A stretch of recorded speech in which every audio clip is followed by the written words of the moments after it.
And the based purple lady is back. The background NPC just released a video called They Thought They Could Get Away With It.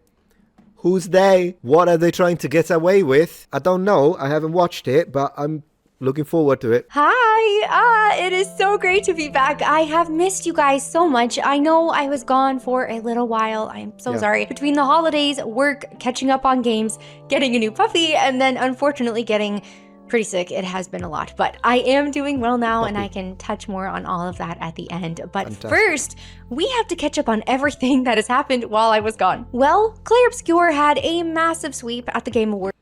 Catch up is originally a Chinese word. Claire Expedition 33. I gotta play this. Have you guys played it? Everyone, and I'm covering her. I'm sorry. I don't know where to put myself, so I really want to watch the video. At the end of last year, and we also witnessed the trailer drop for the new Divinity game from Larian. We saw not one, not two, but 3 versions of Lara Croft get introduced. Right. We learned that it is missing pyramids. Well, what about the ancient Egyptians here? Totally okay, and even encouraged for devs to give feedback on how to make a character hotter, as long as it's Leon Kennedy and as long as the devs are women. A game called Code Violet came out as a PS5 exclusive. Perfect for you. Why, you ask? Because the devs said they did not want PC modders to turn it into a Gooner game. Well, goodness gracious. Given the game's poor reception, I bet they wish the Gooners were here. Yeah, agreed, absolutely. We also got new Fable news, and while I am still not 100% sold on this one, I will at least say the world looks very whimsical. It gives a lot of Hogwarts Legacy vibes. 2 medieval games, Knight's Path and 1348 X Photo, both dropped trailers, and these 2 games... This one is based, this one is nonsense. I don't want to hear it. Pretty much perfectly sum up the state of the discourse in the industry right now.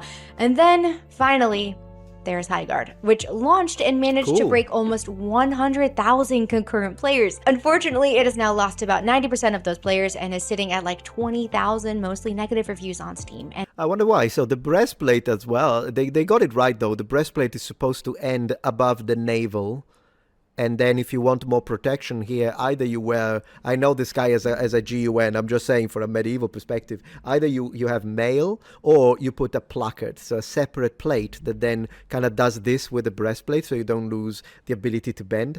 Oftentimes, whenever breastplates are in video games, they go all the way down to the jeans belt, and instead this is actually well cut. I'll give him that. While everyone is mad at Jeff Keighley for promoting this game, I am more concerned about Jeff himself. He was the sole marketer for this game. Basically the only one. What do they have on him? Yeah. Anyway, the start to 2026 has been a lot, so let's dive in. I was late. She has a beautiful, it's called, like, what is it called? In Japanese, it's called bokeh effect, when the background is not in focus and she is in focus. I don't remember what you call it in English, but very nice setup. Late night scrolling through Twitter last week when I came across a post of this cutie. Yeah. It turns out she is a romanceable character for the upcoming game Knight's Path, and I thought, oh wow, she's really pretty. She is. That was it. That was my whole thought. And I was about to keep scrolling, but then I remembered, that's not allowed. Not around here, partner. Not around here. Like clockwork, I checked the replies, and there it is.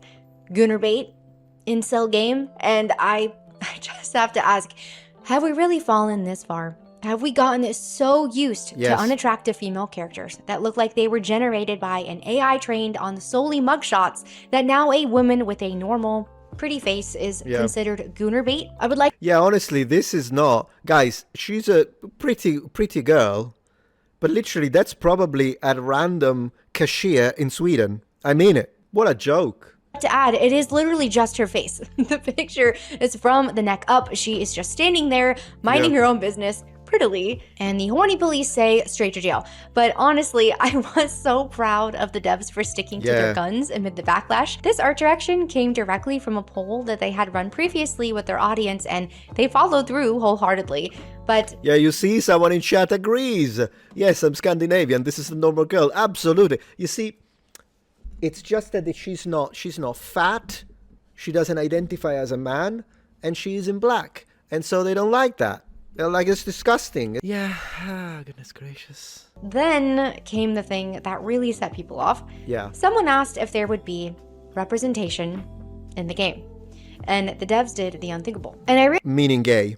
Realized in that moment that it would not have mattered how they said it or what exactly it was that they said. The problem was always going to be that they said no. Yeah. And you know what? Good for them. Boom! Man, she's based. Absolutely. So I want to clarify this. I'm sure she's going to clarify it. But here's the thing. You could tell, she's like very nice, very melodic, I would say. And so I don't think she's going to, she's going to be accused of being hateful anyways, but not as much as me. So I kind of want to say this. The reason why it is based and true and good and just that the developer said, no LGBTQ representation, not in our game. We don't care about modern audiences. And I say, yes, based. It's the following. They are being cancelled for that choice. They're being cancelled. They are cancelled, meaning that all of us, like I'm going to make it my life purpose to make sure they sell 1 million copies. And they're already getting to 200,000 wish lists, so it's backfiring. But regardless, they tried it. The activists in the LGBTQ community, they decided, oh, really? You're not going to give us a representation? We'll make you pay for it. And that's why it is great that they are standing firm. And they are. I've been speaking to the devs, by the way, in the background here. And they are really cool. We talked about it. I told them, don't worry about it. Like, I don't even want a single dollar from them. I'll just give them free publicity for life. I don't care. I don't want anything from it. Well, if they give me a working demo, I'll play it and stream it 100%. Here's the thing. You can I don't care. You can have. The problem is not that we don't want you to have any video game ever that ever shows a gay relationship. Dragon Age Origins had that options, you clowns. No one complained. But what they're doing now, the activists, is the opposite. If you don't, you'll be cancelled. Likewise, then they're doing, if the protagonist is white, that's bad. If you have to have every single race, you also have to show transgender people. And so that's what we're fighting against, because we knew that it was going to go there. It was never about, well, we have a lot of games, but if there is a studio and they feel that they really want to, maybe the developer is gay and they want to create a character that kind of represents them. No, it never was about that. It was about, we're going to make it so the split second a studio doesn't give us what we want, always, we will cancel you. Then we gotta fight back. This is what this is. Then you have to stand up against them. No more politics in games.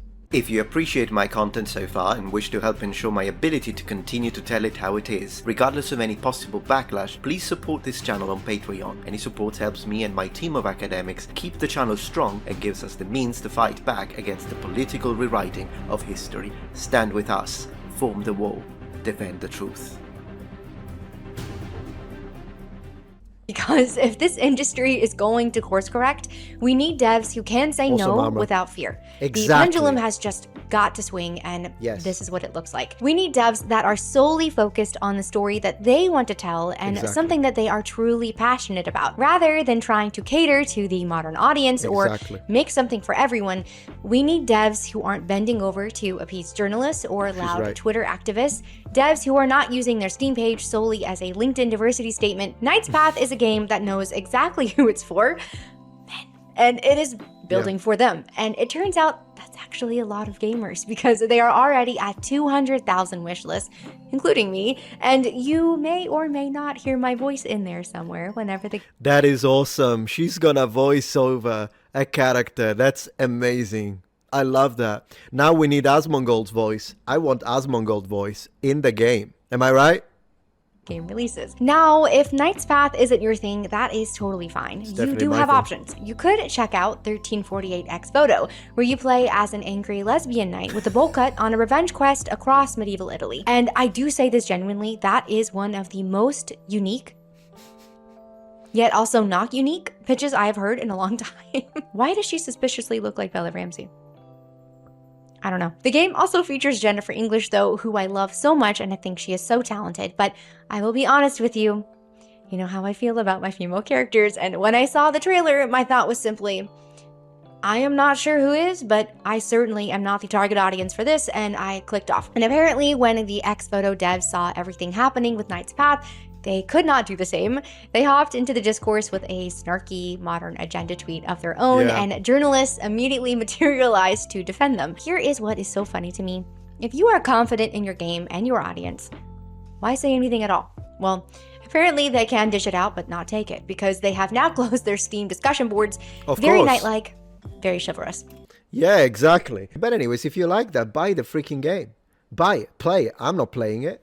But if you want to play it, play it. I'm going to play Knight's Path. You can call me a big all you want. I don't even care. Play the freaking game, the medieval lesbian. Which, by the way, if you want to do it historically accurate, it's going to be a really hardcore game to survive in the Middle Ages as a woman who is also a knight, but maybe it's not historical. Maybe it's fantasy. Then do whatever fantasy you like. But I'm buying Knight's Path. You buy whatever you want. And speaking of double standards, we have to talk about the GOAT himself, Mr. Leon Kennedy. I will admit, even though I am so excited for the game, I am way too much of a baby to play Requiem when it comes out, so I will have to watch my husband play through it first. But we recently learned that I did not know she was married. Cool. During RE9 development, a lot of the female devs had input on making sure Leon stayed hot, and they were getting very detailed about it, like the wrinkles on his neck detailed. You know what? What? I respect it. The response from everyone has also been great. Joking about it, celebrating it. Yes, give us more hot Uncle Leon, but Yeah, exactly. People in chat are saying good for her. Yeah, good family woman. Let's go. here is where I do start to spiral a little bit. We just went through this whole thing with Knight's Path. A female character shows up with a nice face, and suddenly it is incel chud bait. But for some reason, the same energy does not exist for Leon and his carefully workshopped neck wrinkles.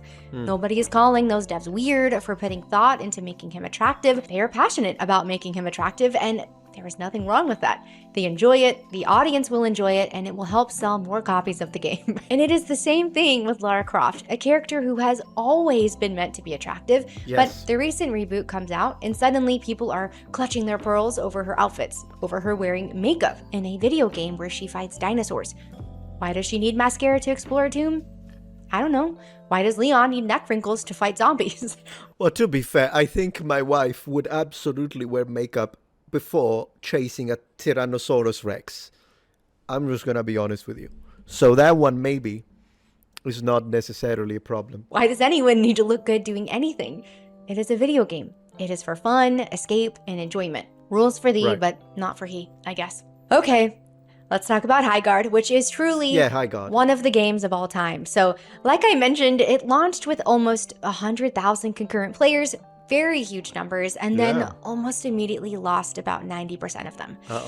Now, I am not going to jump on Jeff Keighley too hard for this one. I genuinely do not know what it was that he saw in this game, because after watching some gameplay, it's pretty rough, and I think the conversation probably went something like this.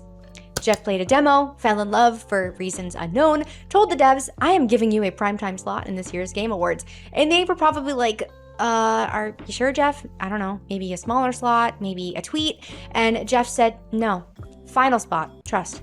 And then he pointed finger guns at them and he walked away. But then a reality happened, and it turns out, much like everyone was expecting, the game is not great. Now, to try and be super fair, I do think the internet was also kind of hunting for something, you know.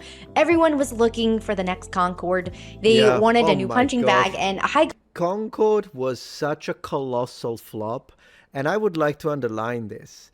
Concord was a flop not only because the gameplay was bad, because it just didn't work, it was unappealing, it was generic, it was bland. All of that is true.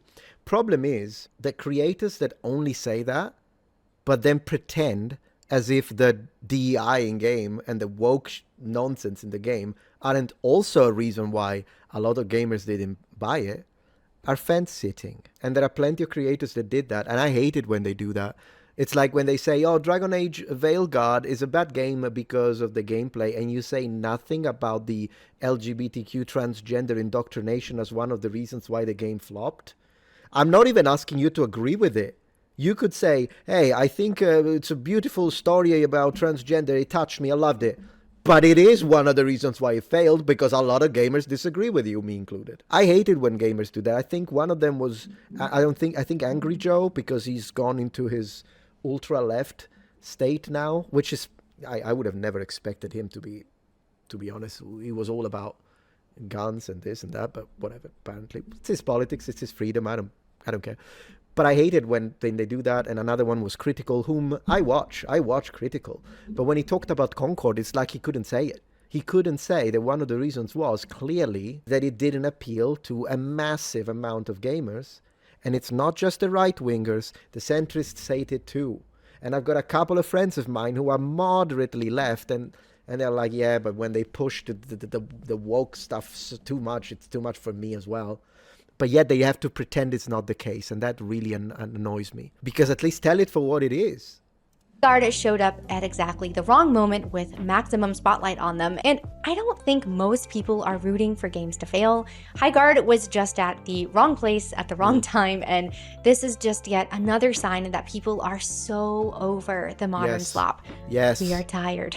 We just want good games, and we want to be excited about good games. And when something gets hyped up like that and it does not deliver, it's gonna get roasted. Now, had this not been announced like it was at the Game Awards, had they just been left alone and done their own thing, they probably would have been fine. It would have launched to a much smaller group, and they would have had the time to make changes and develop, and that could still happen. I really am hoping that they will be able to turn it around. Speaking of turning things around, oh, Ubisoft. I really did not think that it could get much worse for them after last year, and I have conflicting feelings about— Man, did you see the stock? I'm considering. Do you think the Ubisoft stock will go back up? Because now it's down to freaking $4. Unbelievable. $4 a stock. all of this. Part of me wants to do the Death Note meme, but the other part of me— this is a company that I used to love, running across rooftops as Ezio, Pagan Min being one of my favorite villains ever, me and my cousins performing Rasputin on Just Dance because we took that game way too seriously. Right, but they ruined the Heroes of Might and Magic series and they stopped support for Heroes 7. I will never forgive them for that. Seriously, Ubisoft used to have the special sauce, so seeing where they are now, it's pretty rough. And we are only 1 month into the Grand 2-6, and already 6 games canceled, including the Prince of Persia remake that they announced like 5 years ago. 7 more games have been delayed. Honestly, Sands of Time, it's like a PlayStation 1 title, I think. I'm telling you, I don't know, Prince of Persia, the only remake I'd like to see is the Prince of Persia 2 for DOS. I still play it. 2 studios shut down. They have a €1 billion loss expected this year, and the stock is in the dump. Now, there are lots of reasons for why this is happening, and some people want to blame the market, but for Ubisoft, I think it is pretty simple. They stopped making great games. And that is a crazy take, I know, but clearly their priorities shifted to monetization models, internal HR initiatives, consulting firms telling them what modern players really want, and then just picking fights with their own audience base. Do you remember when their subscriptions guy said that players need to get comfortable not owning their own games? Not how do we make games that people will love, but how do we extract maximum value from people that we don't even like? And when Ubisoft's games underperform, do they reflect? No. Nope. They blame the audience. They say it's the bigots again. Outlaws undersold, they blamed Star Wars. Shadows got backlash, they called it a battle that they fought and won. A battle with their own customers. And their plan to fix things moving forward: more empty open worlds, more live service. The same exact formula that got them here, which is literally the definition of insanity. Doing the same thing over and over. Man, I said this so much. I remember when I covered the story, but all they needed to do was remove Yasuke, put an actual Japanese samurai, and add Yasuke as a DLC character. That's it. This destroyed them because it showed us, it created a culture of war, where the right is like, what the heck is this? You're doing a race swap again. What about the Japanese? Including all of Japan, by the way, including the government. And then the left is like, oh, are you saying you never want to see black people on screen? Are you racist? And that destroyed everything. All they needed to do, if you really wanted Yasuke, you liked the story of Yasuke, right? And you need to make sure that the investors keep giving you money, so you show the black guy on screen. Give us a good Japanese samurai as the main character and put Yasuke as a DLC and say, hey, he existed historically, we wanted to cover him. I mean, I would also add the DLC of Adam Williams, so you ensure us that way that you're not anti-white scum, and boom, everyone is happy. No, they did this, and the game was destroyed, and I'm glad it was destroyed. It deserved to be destroyed.